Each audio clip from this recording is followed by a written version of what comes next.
أعوذ بالله من الشيطان الرجيم بسم الله الرحمن الرحيم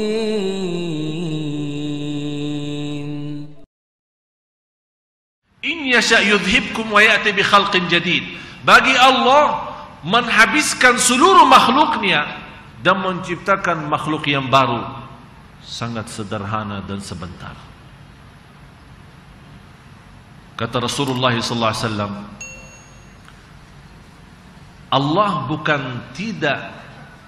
Allah tidak benci dosa maksiat, tapi Allah suka istighfar kita.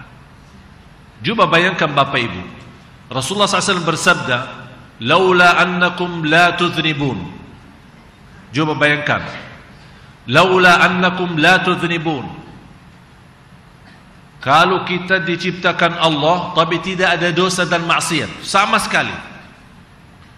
Kalau tidak ada dosa maksiat, mohon maaf, berarti tidak ada istighfar, kan?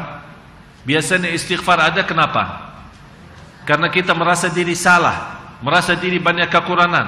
Kata Rasulullah SAW, kalau seluruh makhluk Allah, terutama manusia, tidak ada dosa maksiat, akan Allah membinasakan mereka, menciptakan manusia yang baru, yang bisa dosa dan maksiat, kemudian istighfar, karena Allah suka istighfar. Faham? Jadi bukan Allah tidak benci dosa atau Allah suka dosa, bukan itu, tapi Allah menyukai istighfar. Cuma bayangkan kalau seluruh manusia yang ada di bumi, miliaran manusia, semuanya tidak berdosa dan maksiat, kata Rasulullah, Allah tidak senang. Malah Allah membinasakan mereka dan menciptakan makhluk yang baru yang bisa dosa dan maksiat, dan intinya habis itu beristighfar.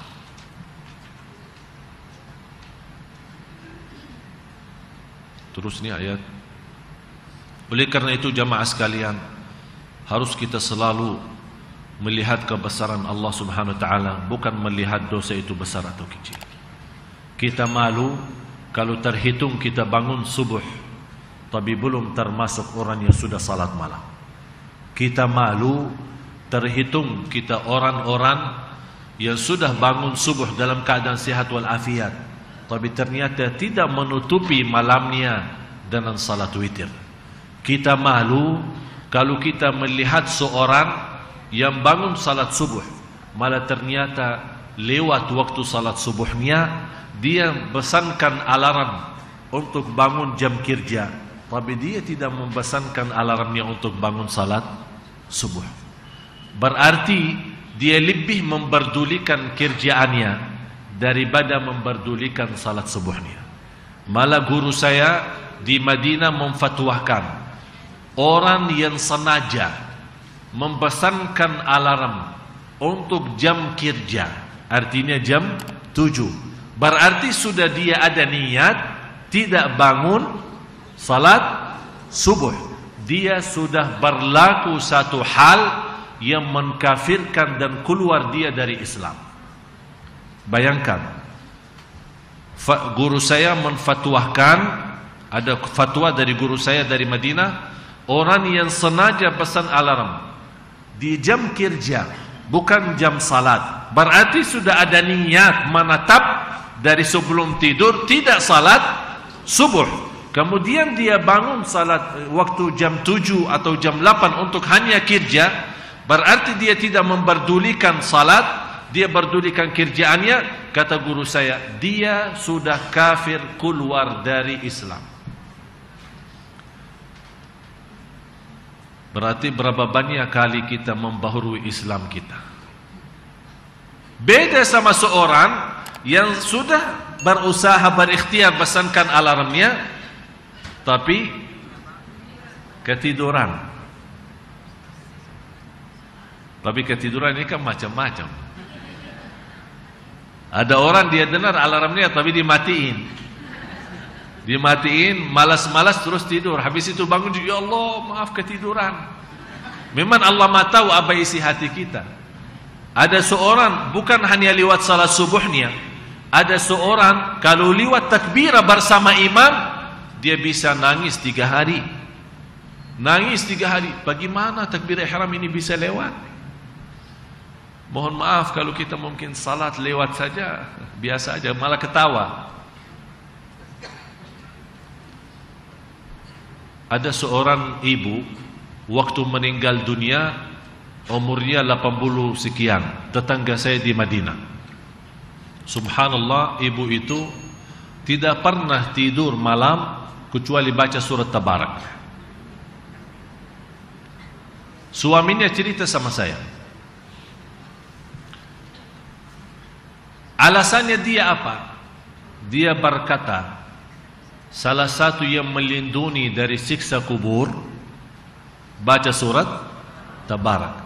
Saya takut setiap malam tidur, bisa jadi malam itu terakhir bagi saya di dunia, masuk di alam kubur belum membawa berlindungan surat Tabarak. Dari sebelum nikah suaminya menceritakan itu menjadi sebuah kebiasaan sampai umurnya 80-an. Apa yang terjadi?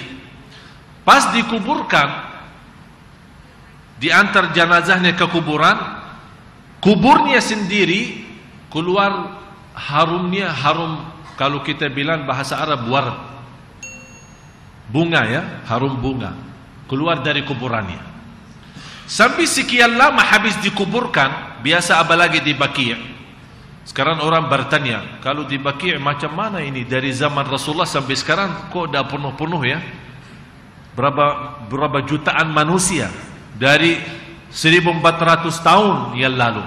Padahal Baqi' itu masih segitu aja ukurannya. Tapi macam mana bisa mencukupi? Biar Bapak Ibu tahu, di Baqi' ini yang ada di Madinah lebih daripada 10.000 sahabat Rasul. Lebih daripada 10.000 sahabat Rasul. Kalau di syuhada Uhud pernah terjadi banjir besar. Itu di sejarah Madinah. Terjadi banjir besar sesudah wafatnya syuhada Uhud, kuburan Sayyidina Hamzah dan orang-orang yang waktu perang Uhud. Ada banjir besar terjadi di kota Madinah sampai air turun dari gunung Uhud, terbongkar semua kuburan syuhada Uhud. Sejak mereka dikuburkan 400 tahun. Sesudah mereka dikuburkan sudah berapa lama? 400 tahun terbongkar semua kuburan syuhada Uhud. Sampai terlihat badan-badan sahabat. Yang ini ada ceritanya dalam sejarah Madinah. Ada satu buku namanya Sejarah Madinah. Apapun yang terjadi di zaman jahiliyah sebelum Rasul dan sesudah Rasul, sampai yang menulis buku itu, semua cerita-cerita yang terjadi di masa itu selama di kota Madinah. Di antaranya cerita banjir itu yang terbesar. Yang indah, kuburan syuhada Uhud yang sudah 400 tahun dikuburkan, begitu terbongkar dan dikuburkan lagi, badan mereka masih hangat, malah bekas darah-darah mereka karena meninggal syahid masih juga hangat, dan sepertinya badan mereka masih utuh, padahal mereka sudah 400 tahun. Jadi cerita di Al-Baqi', yang pengurus Al-Baqi' itu salah satu kenalan kita, dia menceritakan beberapa sekian lama yang sudah dikuburkan kita bongkar. Kita bongkar orang yang ada di kubur, kita bongkar, kita pindahin. Kalau dia yang terisi memang masih utuh badannya, dibiarkan. Tapi yang sudah menjadi tulang hancur, kita kumpulkan semua tulang-tulang itu menjadi di dalam satu kuburan. Terkumpul semua isinya hanya tulang-tulang. Di antaranya cerita si ibu itu. Begitu mereka mau bongkar kuburannya, belum gali, belum banyak, belum masuk ke dalam, mereka mencium baunya atau harumnya bunga. Sampai habis itu puluhan tahun yang telah dikuburkan. Begitu ditanya sama keluarganya, memang ternyata kebiasaan ibu itu membaca surat Tabarak setiap malam mau sebelum tidur.